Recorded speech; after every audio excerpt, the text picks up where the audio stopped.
Salut, c'est François. Toi, tu es plutôt iPhone ou Android? Tu es forcément dans un des deux camps. Comme tu es forcément PSG ou tu es forcément OM. Tout fonctionne comme ça.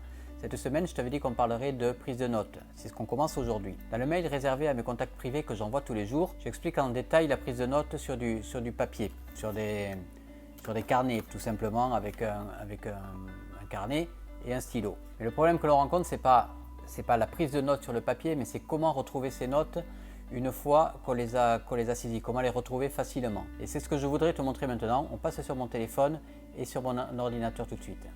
Donc pour récupérer des notes manuscrites de ton carnet, tu as plusieurs possibilités. La première, c'est celle-ci. Je suis directement dans mon application Evernote.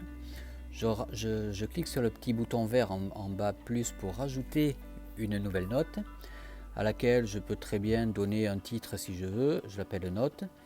C'est pas du tout une obligation. Et à partir de là, où j'écris du texte, c'est pas le cas. Moi, ce que je veux, c'est récupérer la note que j'ai sous les yeux. Donc, je prends une photo. Et j'ai cliqué sur le petit appareil photo et je vais lui demander de prendre une photo. Je me mets au-dessus de ma note. Voilà, bien comme il faut. Et j'enregistre. Voilà, j'ai pris ma photo. Tu vois, ça me le va en bas. Ça me la met en bas. Si je l'ouvre pour voir si elle me correspond bien, je peux l'enregistrer sous forme de documents couleur, de post-it ou de carte de visite. T'as même pas besoin de te compliquer avec tout ça. Le plus important, c'est de prendre la photo. Et à partir de s'il te convient, tu l'enregistres. Là, c'est en train de l'enregistrer c'est en train de la synchroniser dans Evernote qui se synchronise après avec l'ensemble de mes appareils. Tu aurais également pu prendre une simple photo et par le menu de partage après l'envoyer directement dans Evernote, ou tu peux même, si tu veux prendre en photo plusieurs pages d'un carnet, au lieu de prendre une seule note, tu peux prendre plusieurs pages d'un carnet, tu peux les mettre comme ça, prendre plusieurs photos tout simplement à la suite, et par un raccourci, il te récupère les dernières photos et te les envoie directement dans Evernote. C'est quelque chose que je te partagerai un petit peu plus tard.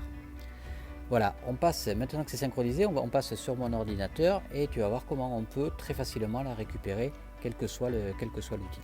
Voilà, donc toutes les notes que tu vas prendre sur ton iPhone, elles vont se synchroniser avec ton ordinateur ou ta tablette, et inversement, toutes les notes que tu prendrais sur ton ordinateur, par exemple, se synchronisent avec le reste des appareils. Et donc si je recherche quelque chose de mon carnet, par exemple, voilà, je sais que j'avais recherché quelque chose qui était urgent, donc je cherche dans la recherche.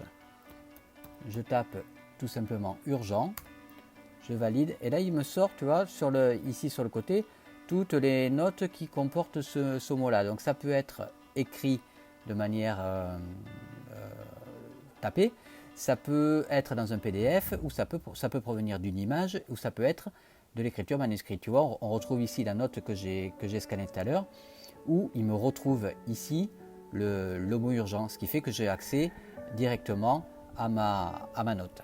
Voilà, donc avec cette méthode-là, ça te permet de retrouver une note manuscrite d'un carnet rapidement, facilement, à partir de ton iPhone ou de ton ordinateur. Le problème du truc, c'est que c'est pas 100% fiable. C'est vrai que si tu écris pas super bien, comme c'est mon cas par exemple, la recherche d'écriture, du coup la recherche manuscrite dans ce type de logiciel, elle devient du coup beaucoup moins fiable, et tu risques de pouvoir louper certaines notes. Mais si tu es un inconditionnel de l'écriture manuscrite, demain je vais t'en parler, une autre manière de faire qui est elle 100% efficace. Et si tu veux avoir tous les détails du fonctionnement, abonne-toi dans mes mails privés dans lesquels j'apporte beaucoup plus de contenu et beaucoup plus de valeur. C'est juste en dessous, le premier lien dans la description. Je te souhaite une bonne journée et à demain.